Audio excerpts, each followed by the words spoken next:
नमस्कार बच्चों, कैसे हैं आप सब? आशा करती हूँ आप सभी अच्छे होंगे, स्वस्थ होंगे, खुश होंगे और अपनी पढ़ाई भी अच्छे से कर रहे होंगे। तो जैसा कि आप सभी जानते हैं, मैं हूँ आपकी हिंदी की अध्यापिका और मैं स्वागत करती हूँ आप सभी का आईसीटी वर्चुअल क्लासरूम में। और आज हम यहाँ पर एकत्रित हुए हैं पढ़ने के लिए क्लास 9th की हिंदी।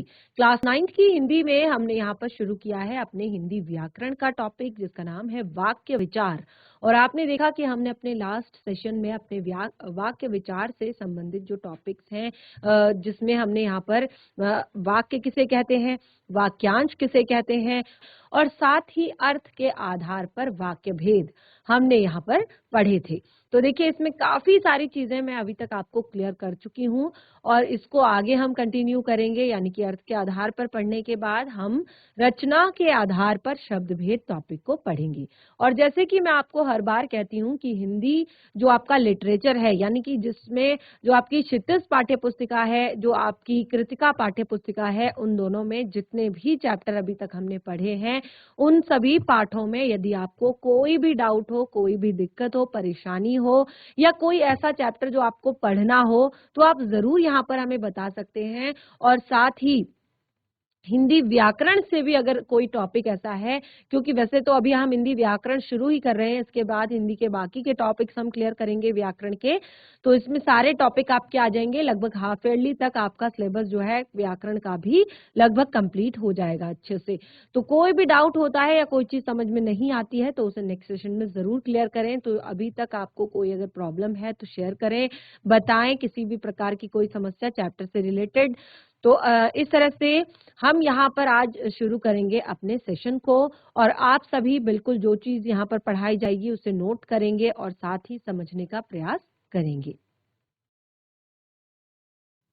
तो देखिए, वाक्यांश जो है इसके विषय में हमने बताया था कि शब्दों के ऐसे समूह जिसका अर्थ तो निकलता है किंतु पूरा पूरा अर्थ नहीं निकलता, उसे वाक्यांश कहते हैं। और उदाहरण के लिए देखिए, मैंने यहाँ पर आपको कुछ एग्जाम्पल जो है बताए थे, कुछ उदाहरण जो है बताए थे। उसके बाद जो दूसरी चीज आती है वो था हमारा यहाँ पर वाक्य के तत्व। तो क्या चीजें बताई थी मैंने वाक्य के तत्वों में? वाक्य के तत्वों में मैंने यहाँ पर आपको दो चीजें बताई, उद्देश्य और विधेय। ठीक है, उद्देश्य और विधेय दो चीजें हमने यहाँ पर पढ़ी वाक्य के तत्वों में। और उद्देश्य किसे कहते हैं ये मैंने क्लियर किया, विधेय किसे कहते हैं ये मैंने क्लियर किया। हमने यहाँ पर जो लास्ट हमारा सेशन था उसमें भी हमने यही टॉपिक पढ़ा था और ये बहुत ही एक तरह से ज्यादा टफ टॉपिक नहीं है और आप सबने पहले पढ़ा हुआ है ये टॉपिक। तो इसमें हम यहाँ पर पढ़ रहे थे वाक्य के तत्व या वाक्य के भेद। तो मैंने यहाँ पर बताया कि दो तत्व या दो अंग होते हैं वाक्य के, उद्देश्य और विधेय। क्या आप परिभाषित कर सकते हैं उद्देश्य और विधेय को? उद्देश्य किसे कहते हैं, विधेय किसे कहते हैं?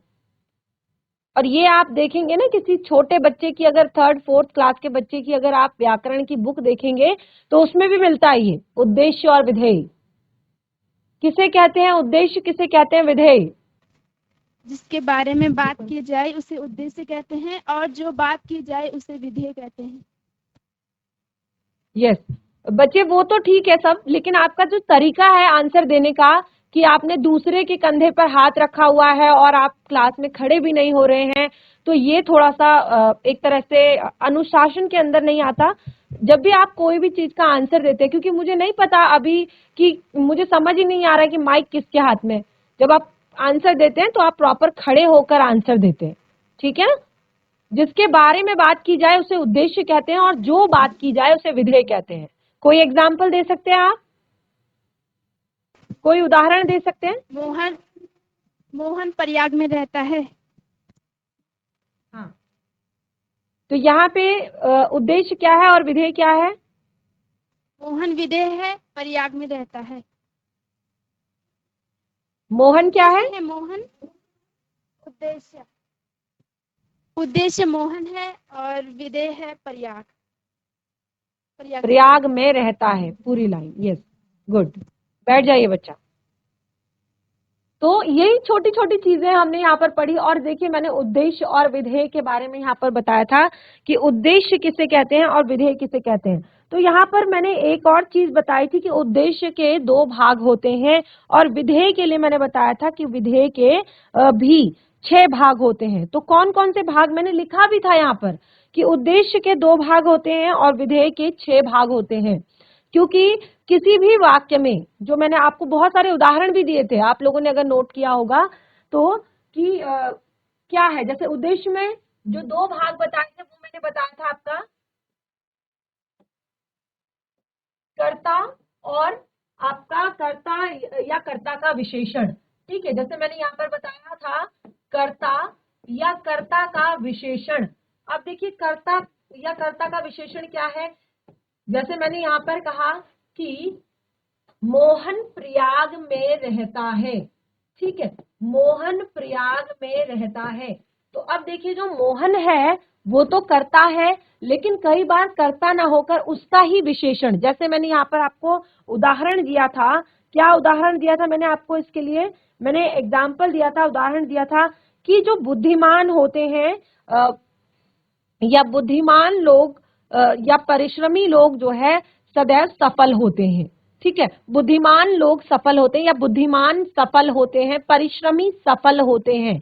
परिश्रमी जो शब्द है वो किसका विशेषण है, कर्ता का, काम करने वाले व्यक्ति का, कि वो परिश्रमी है इसीलिए क्या है वो सफल हो रहा है। तो यहाँ पर परिश्रमी कर्ता का विशेषण जो है वो भी उद्देश्य का काम करता है। और इसमें आपका सर्वनाम भी हो सकता है, जैसे हमने कहा कि एग्जाम्पल मैंने यहाँ पर और भी एग्जाम्पल जैसे मैंने यहाँ पर दिए थे कि वह घर जाता है।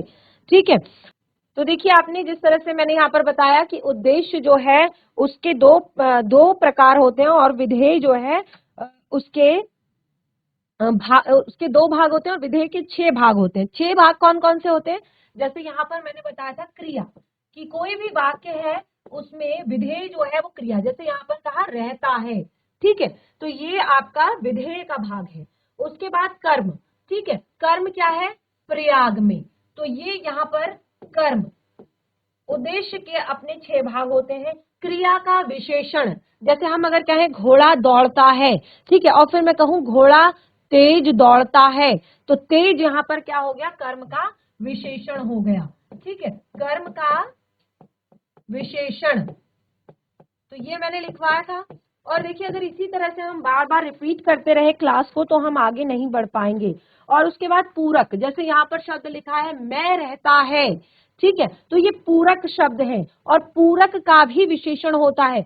तो इस तरह से उद्देश्य के 2 भाग और आपको विधेय के मैंने 6 भाग बताए थे, और इसके बाद मैंने इन सभी के एग्जाम्पल भी मैंने आपको यहाँ पर अच्छे से दिए थे। और उसके बाद जो हमारा टॉपिक था वो था वाक्य भेद।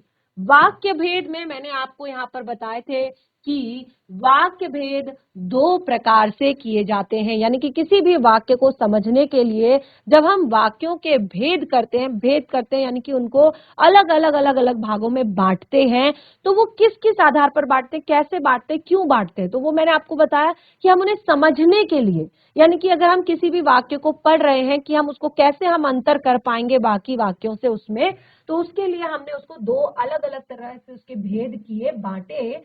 सबसे पहले हमने वाक्य को बांटा अर्थ के आधार पर, यानी कि हमने वाक्य पढ़ा और पढ़ने के बाद हमें समझ आया कि ये वाक्य कौन सा है, अर्थ के आधार पर। और दूसरा भेद हमने किया रचना के आधार पर, दूसरी तरह से हमने वाक्य को यहाँ पर समझा उसकी रचना के आधार पर कि कैसे इस वाक्य को बनाया गया है, कैसे इस वाक्य की रचना की गई है। तो देखिए इसमें मैंने आपको यहाँ पर बताए थे कि अर्थ के आधार पर वाक्य के 8 भेद होते हैं। कौन बताएगा कौन कौन से 8 भेद होते हैं, हैंड रेज कीजिए फटाफट। कौन बताएगा कि कौन कौन से 8 भेद होते हैं वाक्य के। जीआईसी डराओ, क्या बच्चे आप मुझे सुन पा रहे हैं? Yes ma'am. क्लास 9 के बच्चे हैं आप? हम 9th। यस जीआईसी रानाकोट, आपको अनम्यूट कर दिया गया है बच्चे। जिन वाक्यों में क्रिया की करने या होने की सूचना मिले उन्हें विद्वान वाचक कहते हैं। बच्चे मैंने अभी फिलहाल तो यहाँ पर वाक्य की परिभाषा पूछी है कि वाक्य किसे कहते हैं, ये तो आपने यहाँ से पढ़ के बता दिया कि विधानवाचक कहते हैं। वाक्य की परिभाषा, वाक्य किसे कहते हैं, चलिए कोई बात नहीं, बैठ जाइए। तो देखिए हमने यहाँ पर बताया कि अर्थ के आधार पर वाक्य के 8 भेद होते हैं, और मैं देखती हूँ कि कोई भी बच्चा नोट डाउन नहीं करता, और जब आंसर देने की बारी आती है तो उन्हें पता ही नहीं होता कि पूछा क्या जा रहा है। तो इसीलिए, क्योंकि आप लोग नोट नहीं करते बिल्कुल भी, आप लोग सोचते हैं कि बिल्कुल मुझे तो ये सारी चीजें बिल्कुल याद है, मैं बिल्कुल बहुत अच्छे से पढ़ा है मैंने, लेकिन आंसर कोई नहीं करता। तो यहाँ पर अर्थ के आधार पर वाक्य के 8 भेद मैंने आपको बताए, जिसमें मैंने आपको यहाँ पर बताया विधानवाचक, और उसके बाद विधानवाचक में मैंने यहाँ पर आपको बताया कि जिसमें क्रिया के करने या क्रिया के, यहाँ पर मैंने एक चीज और आपको लिखवाई थी, सामान्य रूप से, ठीक है, सामान्य रूप से, यानी कि क्रिया, यहाँ पर इसको आप सरल वाक्य भी कह सकते हैं, यहाँ पर क्रिया जो है वो सामान्य रूप से होती है, तो उसको हम विधानवाचक कहते हैं। जैसे राकेश ने दूध पिया, वर्षा हो रही है, ठीक है। तो इस तरह के और भी बहुत सारे एग्जाम्पल मैंने आपको लिखवाए थे। और उसके बाद हम यहाँ पर दूसरा मैंने आपको एग्जाम्पल पार्ट इसका बताया, निषेधवाचक। निषेध यानी कि जिसमें नहीं, निषेध यानी कि जिसमें नहीं का भाव प्रकट हो, ना का भाव प्रकट हो, जैसे मैंने दूध नहीं पिया, मैंने खाना नहीं खाया। तो इस तरह के जो वाक्य हैं ये निषेधवाचक हैं, नहीं को प्रकट कर रहे हैं, या निषेधात्मक भी कह सकते हैं। आज वर्षा नहीं होगी, या मैं खाना नहीं खाऊंगी, या मैं खाना नहीं खाऊंगा, ठीक है।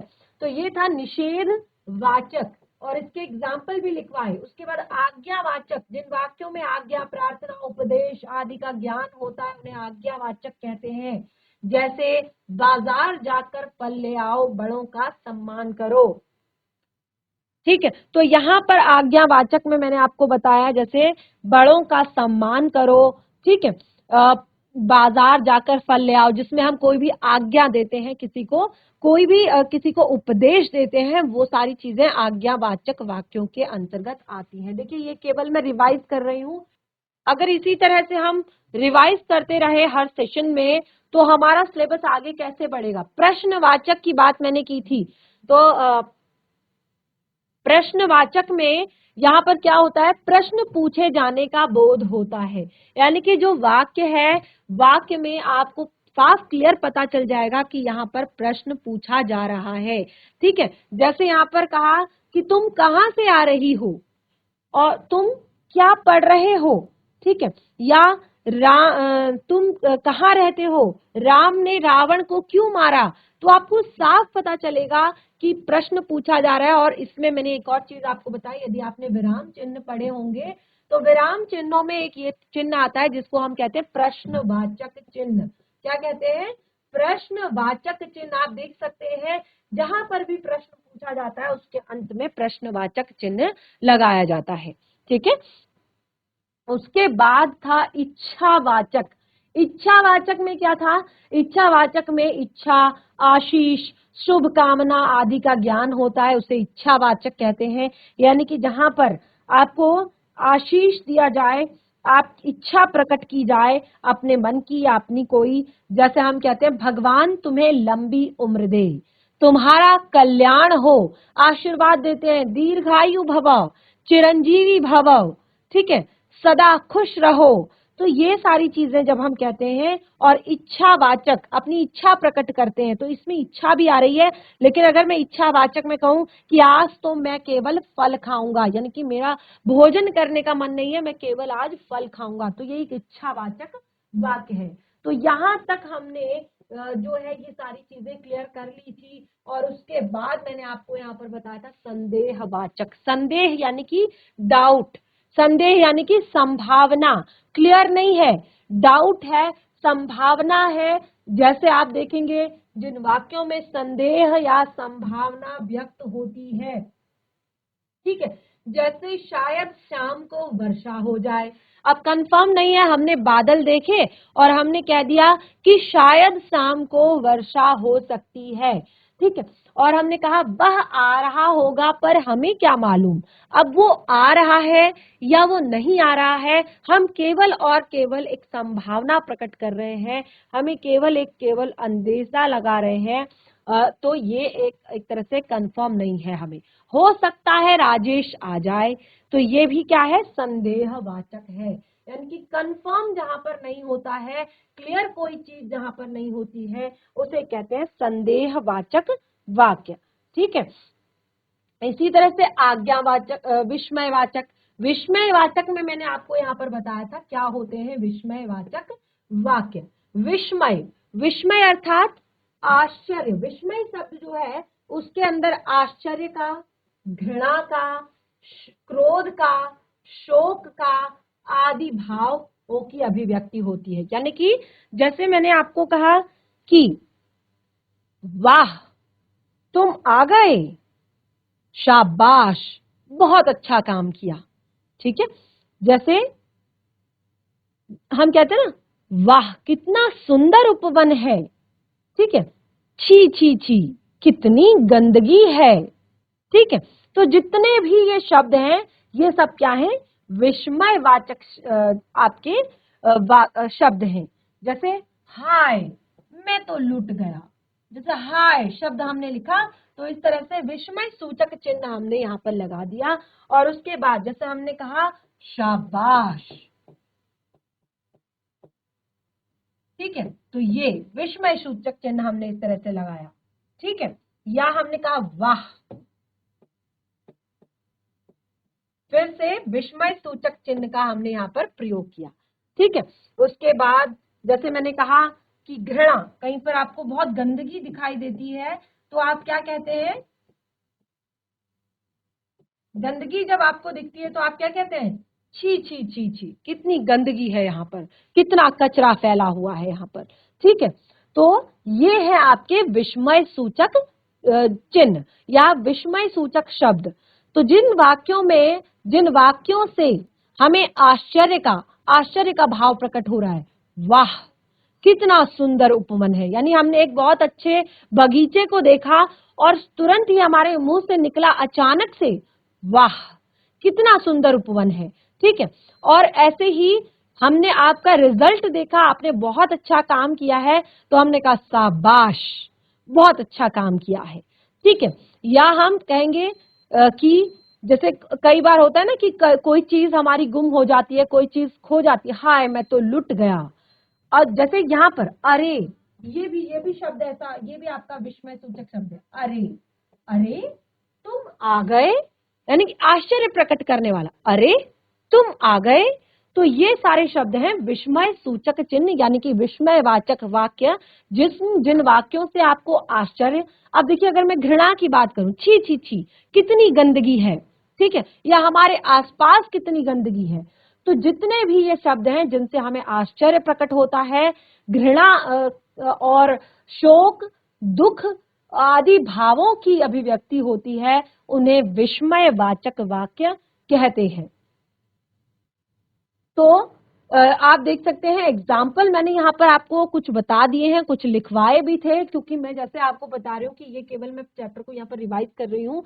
पिछले सेशन में मैंने ये बहुत अच्छे से आपको क्लियर करवा दिया था। अब देखिए यहाँ पर अगला है संकेतवाचक। संकेतवाचक क्या होता है, संकेतवाचक ये हमारा शेष रह गया था, इसको हम पढ़ना था हमारा। तो यहाँ जो बच्चे नोट कर रहे हैं, क्योंकि काफी सारे बच्चे नोट भी करते हैं, तो जो बच्चे नोट कर रहे हैं वो यहाँ से नोट करेंगे। ठीक है, क्योंकि इससे पहले का आप सबने नोट किया हुआ है। संकेतवाचक, संकेतवाचक में क्या होता है कि जिन वाक्यों में एक क्रिया का होना दूसरी क्रिया पर निर्भर होता है। एक क्रिया का होना यानी कि आप देखेंगे कि एक क्रिया जो हो रही है उसका जो इफेक्ट है वो दूसरी क्रिया पर हो रहा है, यानी कि दूसरी क्रिया की तरफ संकेत किया जा रहा है, यानी कि एक क्रिया का होना दूसरी क्रिया पर निर्भर हो रहा है। उन्हें संकेतवाचक वाक्य कहते हैं। जैसे अब आप यहाँ पर ध्यान से देखिएगा, उदाहरण के तौर पर यदि परिश्रम करोगे, एक वाक्य है यदि परिश्रम करोगे, ठीक है, तो अवश्य सफल होगे। ठीक है, यदि परिश्रम करोगे तो अवश्य सफल होगे। तो अब आपका सफल होना किस पर निर्भर कर रहा है, आपका सफल होना किस पर निर्भर कर रहा है, आपकी मेहनत पर, आपके परिश्रम पर। तो यदि परिश्रम करोगे तो अवश्य सफल होगे। इसे कहते हैं संकेत वाचक वाक्य। इस तरह के वाक्य जहां पर आपको दिखेंगे तो आप वहां पर बताओगे कि ये संकेत वाचक वाक्य है। पिताजी अभी आते तो अच्छा होता।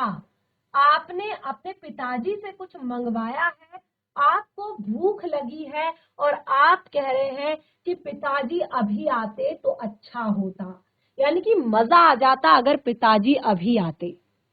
तो कब मजा आता? यदि आपके पिताजी आ जाते आपके लिए सामान लेकर, ठीक है।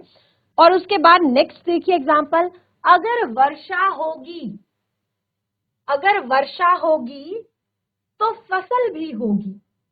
अगर वर्षा होगी तो फसल भी होगी। अब देखिए फसल का अच्छा बुरा होना किस पर डिपेंड करता है?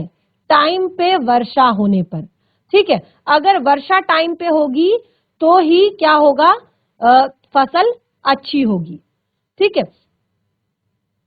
यदि वर्षा होगी, यदि वर्षा होती, यस बच्चे, काफी सारे बच्चे हैंड रेज कर रहे हैं और मैं देख रही हूँ कि ध्यान पढ़ाई में नहीं है, बिल्कुल भी, बिल्कुल भी ध्यान जो है पढ़ाई में नहीं है। ना ही कोई नोट डाउन कर रहा है और ना ही कोई समझने का प्रयास कर रहा है। अगर मैं हैंड रेज करने बोलूं तो आपका हाथ खड़ा नहीं होता, और इस तरह से आप क्लास में डिस्टरबेंस कर रहे हैं। तो देखिए, फसल का अच्छा होना निर्भर करता है वर्षा पर, यानी कि एक क्रिया निर्भर करती है दूसरी क्रिया पर, और इसे ही कहते हैं संकेत वाचक वाक्य। तो इस तरह से हमने आज यहाँ पर जो अर्थ के आधार पर शब्द भेद है उन्हें क्लियर कर लिया है। अब हमारा जो नेक्स्ट है वो है रचना के आधार पर शब्द भेद। तो देखिए, ये हेडिंग डालकर आप फिलहाल छोड़ दीजिए, किसी नेक्स्ट सेशन में कंटिन्यू करेंगे, लेकिन मैं आपको यहाँ पर बता दूं कि हमें क्या पढ़ना है, ठीक है। तो रचना के आधार पर शब्द भेद में शब्द जो वाक्य है वो 3 प्रकार के होते हैं, यानी कि इसके 3 भेद होते हैं। रचना के आधार पर वाक्य के निम्नलिखित 3 भेद होते हैं। कौन कौन से?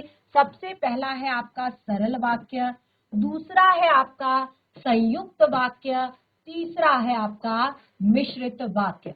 सरल वाक्य, संयुक्त वाक्य और मिश्रित वाक्य। सरल वाक्य क्या है? अब देखिए, जैसे हमने यहाँ पर शुरुआत में आपको बताया था विधानवाचक, उसको भी मैंने सरल वाक्य कहा था, लेकिन वो इस टाइप का सरल वाक्य नहीं है। वो एकदम वो कैसा है जिसमें क्रिया जो है सामान्य रूप से हो रही है। तो एक सरल वाक्य यहाँ पर भी आता है, यानी कि जिसमें वाक्य जो है बिल्कुल सरल तरीके से, सीधे तरीके से लिखा गया है। जैसे हमने कहा, केवल एक ही उद्देश्य होता है, एक ही विधेय होता है। तो जहां पर केवल एक उद्देश्य होगा, एक विधेय होगा, वो सरल वाक्य। जैसे राकेश ने भोजन किया। अब राकेश जो है वो आपका उद्देश्य है और आपका ने भोजन किया ये आपका विधेय है। तो सरल वाक्य वो होते हैं जिसमें एक ही उद्देश्य होता है और एक ही विधेय होता है, ठीक है। तो 3 तरह के भेद हमने यहाँ पर पढ़ने हैं रचना के आधार पर वाक्यों के। तो इसको जो भी पढ़ा है उसको घर पर एक बार पढ़ें, बाकी का टॉपिक करेंगे आगे कंटिन्यू।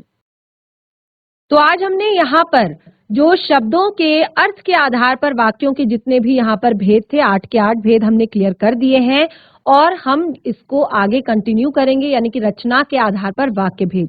और जैसे कि मैंने आपको बताया कि क्लास 9th का जो सबसे महत्वपूर्ण टॉपिक है वो है अर्थ के आधार पर शब्द भेद। तो जितने भी ये 8 भेद पढ़ाए हैं इन्हें घर पर जाकर एक बार रिवाइज कीजिए। कोई भी डाउट होता है तो उसे नेक्स्ट सेशन में क्लियर जरूर कीजिए। बाकी आगे का टॉपिक कंटिन्यू करेंगे अपने नेक्स्ट सेशन में। तब तक के लिए धन्यवाद। आपका दिन शुभ हो।